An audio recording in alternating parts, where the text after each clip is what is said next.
আজকের ভিডিওতে আমরা সি ল্যাঙ্গুয়েজ দিয়ে ক্যালকুলেটর প্রজেক্টটা করব। আমাদের ক্যালকুলেটর প্রজেক্টের প্রথম যে অংশটা থাকবে সেটা হচ্ছে ইউজারের দুইটা নাম্বার ইনপুট নিয়ে সেটাকে যোগ বিয়োগ গুণভাগ করব।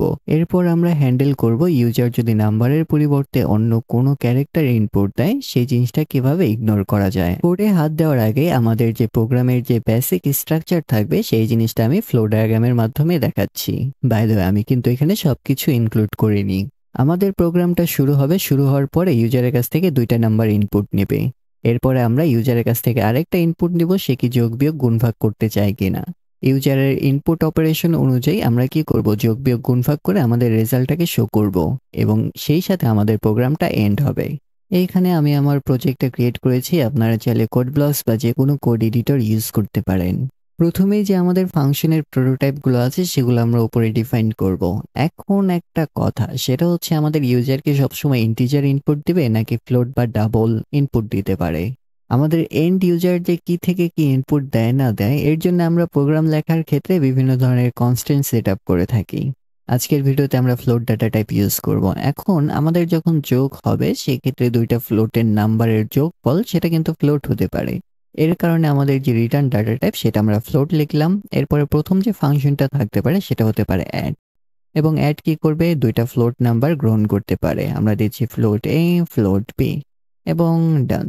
এখন আমাদের যে যোগ বিয়োগ গুণ ভাগ সবগুলোই কি হবে, ঠিক একই রকমই হবে। এর কারণে আমি জাস্ট এটাকে কপি করে পেস্ট করব। এবং দ্বিতীয় যে ফাংশনটা এর নাম আমরা দিতে পারি সাবট্রাক্ট, এবং তৃতীয় যে ফাংশনটা আছে এর নাম আমরা দিতে পারি মাল্টিপ্লাই, এবং চতুর্থ ফাংশনের নাম আমরা দিতে পারি ডিভাইড। আমরা কিন্তু সুন্দর একটা এখানে কমেন্ট লিখতে পারি যে এগুলো হচ্ছে আমাদের ফাংশনের প্রোটোটাইপ। অর্থাৎ কমেন্ট লেখার জন্য আমরা কি করব, আমাদের যে ডাবল ফরওয়ার্ড স্ল্যাশ আছে বা তিনটা ফরওয়ার্ড স্ল্যাশ ব্যবহার করতে পারি। আমরা এখানে লিখতে পারি যে আমাদের ফাংশন প্রোটোটাইপস।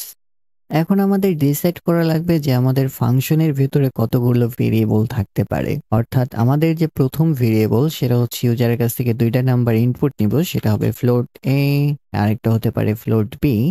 এরপরে এই দুইটা নাম্বার যোগ বিয়োগ গুণভাগ করে তো একটা রেজাল্ট আসবে, তাই না? এক্ষেত্রে আমরা আরেকটা নিতে পারি যে রেজাল্ট। আমাদের আরেকটা জিনিস প্রয়োজন, সেটা হচ্ছে ইউজার যোগ বিয়োগ গুণভাগ কোনটা করতে চায় সেটাকে আমাদের হোল্ড করা লাগবে, এবং সেটা হবে আমাদের চার। আর আমরা এটাকে লিখতে পারি যে ওপি অর্থাৎ অপারেটর। তাহলে আমরা ইউজারের কাছ থেকে প্রথমে দুইটা নাম্বার ইনপুট নেই, অর্থাৎ আমরা এখানে লিখতে পারি যে প্রিন্টএফ, এখানে লিখতে পারি যে ইন্টার এ, এখানে আমরা নিউ লাইন রাখবো না, এবং তারপর আমরা কি করব, এখানে স্ক্যান এফ দেবো %, এবং এখানে চলে যাই। এরপর আমরা কি করব, এখানে @a দিব। ঠিক একইভাবে আমাদের বি নাম্বারটা ইনপুট নেওয়া লাগবে। আমরা এটাকে কপি পেস্ট করলাম, আপনারা কিন্তু লিখবেন, এবং এখানে আমি বি দেব। ঠিক একইভাবে আমাদের এখানে বি হবে। এখন আমাদের কি কি অ্যারিথমেটিক অপারেশন থাকতে পারে ইউজারকে একটা ইন্ডিকেট করে দিলে ভালো হয়, তাই না? এখানে আমরা লিখতে পারি চুজ অপারেশন, এবং এই অপারেশনের মাঝে আমরা অপারেশনগুলো লিখে দিতে পারি। অর্থাৎ এখানে হতে পারে যোগ, বিয়োগ, তারপরে গুণ এবং ভাগ। আমরা যদি চাই যে নিউ লাইনে আমরা ইন্টার নেব না, সেক্ষেত্রে কি করা লাগবে, আমাদের এই জিনিসটা মুছে দেওয়া লাগবে। এরপর আমরা এখানে একটা কলন দিতে পারি। এখন আমাদের ইউজারের কাছ থেকে কি করব, আমাদের যে অপারেটরটা আছে সেটা স্ক্যান নেব। অর্থাৎ আমরা এখানে লিখতে পারি যে স্ক্যান এফ। এরপরে আমাদের এখানে কি হবে, %c হবে, কারণ এটা ক্যারেক্টার, এবং এটা আমরা রাখবো কোথায়, আমাদের ওপিতে। তাহলে আমরা এই পর্যন্ত কি করলাম, আমাদের ভেরিয়েবলগুলো আমরা এখানে ডিফাইন করেছি। এরপরে আমাদের এখানে ইউজারের কাছ থেকে এ নিয়েছি, তারপরে এখানে বি নিয়েছি, তারপরে এখানে ইউজারের কাছ থেকে অপারেটরটাকে স্ক্যান নিয়েছি। এখন অপারেটর অনুযায়ী আমাদের কন্ডিশনটা সেট আপ দেওয়ার জন্য আমাদের হাতে দুইটা অপশন আছে। একটা হচ্ছে আমরা ইফ এলস কন্ডিশন ব্যবহার করতে পারি, দ্বিতীয়ত আমরা সুইচ ব্যবহার করতে পারি। যেহেতু আমরা জানি যে আমাদের কন্ডিশনগুলো একদম ফিক্সড, সেক্ষেত্রে আমরা সুইচ কেসটা ব্যবহার করতে পারি, এবং এটা আমাদের ইফ এলস এর থেকে বেটার পারফরমেন্স প্রোভাইড করে। এর এক্সপ্লেনেশনের জন্য আপনারা ইফ এলস এবং সুইচের যে ভিডিওটা আছে সেটা দেখতে পারেন। প্রথমে আমি এখানে কি করব, সুইচ কিওয়ার্ড দেব, এবং আমাদের যে এক্সপ্রেশন সেটা হচ্ছে আমাদের ওপি, কারণ আমরা অপারেটরকে কম্পেয়ার করতেছি। এবং ওপি কি, ওপি হচ্ছে আমাদের ইউজার যে অপারেটরটা ইনপুট দিয়েছে সেইটা। এখন এটার ক্ষেত্রে কতগুলো কেস হতে পারে, এর প্রথম যে কেস সেটা হতে পারে সে যদি আমাদের প্লাস সাইন দেয়। যেহেতু আমরা সিঙ্গেল ক্যারেক্টারের সাথে কম্পেয়ার করতেছি, এর জন্য আমরা কি করব, সিঙ্গেল কোট ইউজ করব এবং এখানে দিব প্লাস। যখন আমাদের প্লাস সাইন দেবে তখন আমরা কি করব, আমাদের যে অ্যাড ফাংশনটা আছে সেটাকে কল করব। কল করার পর আমাদের যে এ বিটা আছে এখানে পাস করব, অর্থাৎ এখানে এ, এবং আমাদের এই এ বি কিন্তু আমাদের এই যে ইউজার ইনপুট, এখানে দুইটা ফ্লোট আছে, এই দুইটা, এবং আমাদের ফাংশনটা কি করে, একটা ফ্লোট রিটার্ন করে, এবং সেটা আমরা কি করব, আমাদের রেজাল্টে স্টোর করব, এবং তারপর আমরা এখান থেকে ব্রেক করতে পারি। যদি সুইচের বিষয়টা ভুলে গিয়ে থাকেন আপনারা সুইচের ভিডিওটা দেখতে পারেন। এরপর আমাদের আরেকটা কন্ডিশন আছে, সেটা হচ্ছে যদি এটা মাইনাস হয়, অর্থাৎ আমাদের সিঙ্গেল কোট এবং এখানে আমরা মাইনাস সাইন দেব, তারপরে কলন, এবং আমাদের ঠিক একইভাবে রেজাল্ট, এবং এখানে আমরা কি লিখবো, আমাদের যে সাবট্রাক্ট ফাংশনটা আছে সেটা আমরা লিখবো, এবং এখানে আমাদের যে কারেন্ট ভেরিয়েবল সেটা পাস করব, সেটা হচ্ছে আমাদের a, b, এবং ডান, এবং আমরা এখানে আবার কি করব, ব্রেক লিখব।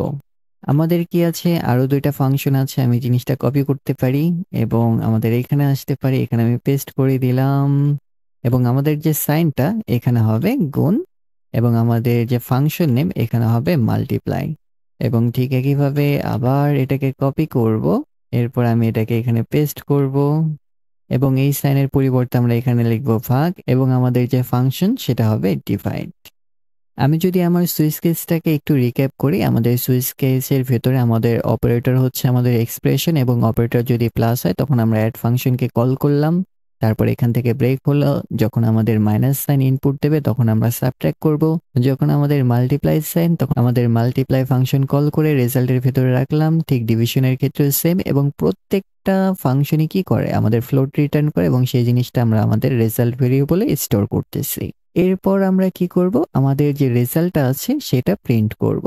এক্ষেত্রে আমরা এই নিচে চলে আসতে পারি, এবং এখানে আমরা জাস্ট লিখতে পারি, এখানে আমরা একটু সুন্দর করে প্রিন্ট করতে পারি, যেহেতু আমাদের এ এবং বি দুইটাই হচ্ছে ফ্লোট নাম্বার, আমরা কি করব, এখানে ফ্লোট লিখতে পারি, এবং কয় ঘর আমরা ফ্লোট শো করতে চাই, ধরা যাক আমরা 2 ঘর এখানে শো করতে চাই, অর্থাৎ এর ক্ষেত্রে এটা গেল আমাদের অপারেটরের জন্য পার্সেন্টেজ সি হবে, কারণ সেটা একটা ক্যারেক্টার, এবং এরপর আমাদের আরেকটা নাম্বার থাকবে, পয়েন্ট টু এফ দিতে পারি এর জন্য, এবং আমাদের যে এটা রেজাল্ট সেটাও কি আমাদের ফ্লোট, এর জন্য আমরা আবার এখানে পার্সেন্টেজ দিয়ে 0.2 ঘর পর্যন্ত আমাদের রেজাল্টটাকে শো করতে পারি। অর্থাৎ আমাদের যে প্লেস হোল্ডার, অর্থাৎ প্রথমটার ক্ষেত্রে আমাদের হবে এ, দ্বিতীয়টা হচ্ছে আমাদের অপারেটর, এর জন্য আমরা এখানে লিখবো ওপি, এবং তৃতীয়টা হচ্ছে আমাদের যে সেকেন্ড নাম্বার সেটা হচ্ছে বি, এবং লাস্টেরটা হচ্ছে আমাদের রেজাল্ট।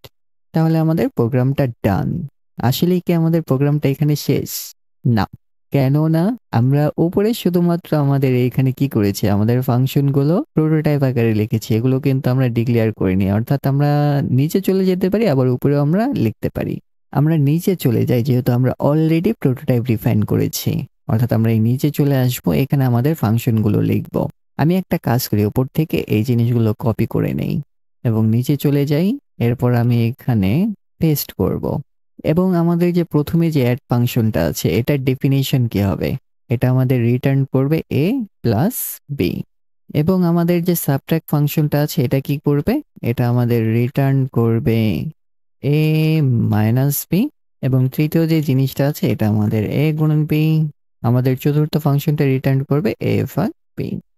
তাহলে এখানে আমরা কি করলাম, আমাদের যে ফাংশনগুলো আছে সেই অনুযায়ী আমরা যোগ বিয়োগ গুণ ভাগ রিটার্ন করলাম।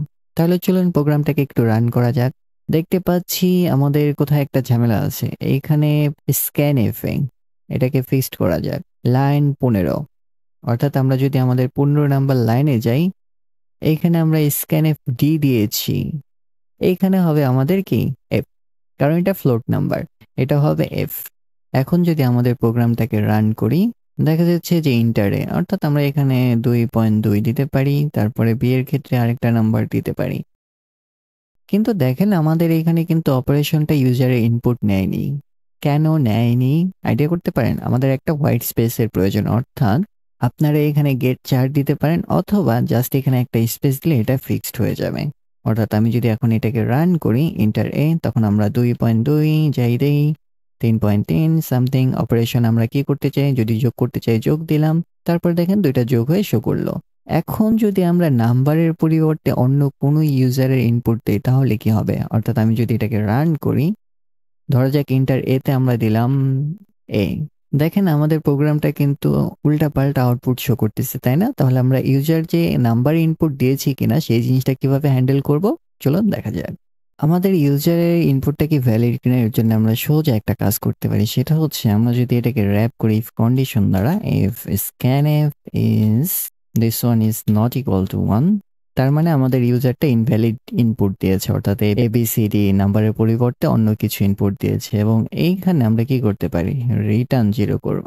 কিন্তু এর আগে তো আমাদের একটা জিনিস লেখা দরকার, তাই না? আমরা এখানে লিখতে পারি যে printf, এইখানে আমরা লিখতে পারি যে ইনভ্যালিড ইনপুট। এখন এই প্রোগ্রামটাকে রান করা যাক। এখন আমরা একটা ইনভ্যালিড ইনপুট দিয়ে ABCD হাবিজাবি, তাহলে দেখতে পাচ্ছি যে আমাদের মেসেজটা কি করেছে, এখানে শো করেছে। ঠিক একইভাবে আমরা কি করতে পারি, আমাদের বি এর জন্য দিতে পারি এবং অপারেটরের জন্য কন্ডিশন চেক দিতে পারি। এখন আমরা চাইলে আমাদের অপারেটরটা কি সঠিক দিয়েছে কিনা সেটাকে কিন্তু কন্ডিশন দ্বারা ফোর্স করতে পারি। অর্থাৎ আমরা এখানে লিখতে পারি যে আমাদের if OP is not equal to, সেটা কত হবে, সিঙ্গেল প্লাস, এবং আমাদের OP is not equal to minus, and আমাদের OP is not equal to multiply, and আমাদের OP is not equal to division. অর্থাৎ আমাদের এইখানের যে কোনো একটা যদি মিথ্যা হয় তাহলে কি হবে, আমাদের পুরো কন্ডিশনটা মিথ্যা হয়ে যাবে। সেক্ষেত্রে আমরা কি করব, সেক্ষেত্রে আমরা এখানে একটা printf লিখতে পারি যে ইনভ্যালিড অপারেশন, এবং তারপর এখানে আমরা রিটার্ন 0 করে দেব। রিটার্ন কেন 0 দিচ্ছি, কারণ আমরা সাকসেসফুলি ইউজারের কনসোলে একটা জিনিস শো করেছি, এর কারণে আমি রিটার্ন 1 দিচ্ছি না। Maybe in previous video I have made some mistake. Anyway, let just run it. এখন আমরা এন্টার একটা নাম্বার দেই 2, বি নাম্বার দেই 3, অপারেশন একটা ইনভ্যালিড দেই, তখন দেখতে পাচ্ছি ইনভ্যালিড অপারেশন শো করেছে। এখন একটা ভ্যালিড অপারেশন দেই, রান করি, এরপর আমরা দিচ্ছি 4, 3, ওকে হোয়াটএভার। এখন একটা প্লাস দেই, দেখতে পাচ্ছি যে সুন্দর মতোই শো করতেছে। বাই দ্য ওয়ে, আমি কিন্তু ইউজারের বি যে ইনপুটটা আছে অর্থাৎ সেকেন্ড নাম্বার, সেটা কিন্তু ভ্যালিডেট করিনি। আপনারা এর মতো কি করবেন, ভ্যালিডেট করে নেবেন। আমি যদি কুইক একটু রিক্যাপ করি আসলে আমাদের এখানে পুরোটুকুতে কি হচ্ছে। আমি প্রথমে আমাদের ফাংশনগুলো এখানে প্রোটোটাইপ আকারে লিখেছি, তারপর আমাদের মেইন ফাংশনে আসলাম। মেইন ফাংশনে কি করলাম, আমাদের ভেরিয়েবলগুলো ডিফাইন করলাম এবং আমাদের একটা অপারেটর লাগতো, এর কারণে আমরা ওপি একটা ক্যারেক্টার নিয়েছি। এরপরে আমাদের ইউজারের নাম্বার ইনপুট নিলাম এবং সেইটাকে আমাদের ভ্যালিড ইনপুট কিনা সেটা চেক দিলাম। অর্থাৎ ইউজার যদি ক্যারেক্টার ইনপুট দেয় সেটা আমরা অ্যাকসেপ্ট করব না, এখান থেকে আমাদের প্রোগ্রামটা টার্মিনেটেড হবে। আমি কিন্তু ফ্লো ডায়াগ্রামে এই জিনিসগুলো ইনক্লুড করিনি। এবং এরপর আমরা কি করলাম, ঠিক একইভাবে আমাদের ইউজারের কাছ থেকে বি নাম্বারটা ইনপুট নিলাম, অবশ্যই আপনারা এখানে ভ্যালিডেট করে নেবেন। এরপর আমরা এখানে ইউজারের কাছ থেকে একটা অপারেটর চাচ্ছি এবং সেই অপারেটরটা যদি আমাদের যোগ বিয়োগ গুণ ভাগ না হয় সেখান থেকে আমরা ব্রেক করতেছি। এরপর আমাদের অপারেটর অনুযায়ী আমরা যোগ বিয়োগ গুণ ভাগ করে সেই জিনিসটা আমাদের রেজাল্ট ভেরিয়েবলে রাখলাম। এরপর আমাদের রেজাল্ট এখানে প্রিন্ট করতেছি, কিন্তু উপরে তো শুধুমাত্র আমাদের ফাংশনের ডেফিনিশন আছে অর্থাৎ প্রোটোটাইপ আছে, ফাংশনগুলো কি করিনি, ডিফাইন করিনি। এবং নিচে আমরা কি করলাম, এখানে আমাদের অ্যাড, সাবট্রাক্ট, মাল্টিপ্লাই এবং ডিভিশন ফাংশনগুলো ডিক্লেয়ার করলাম।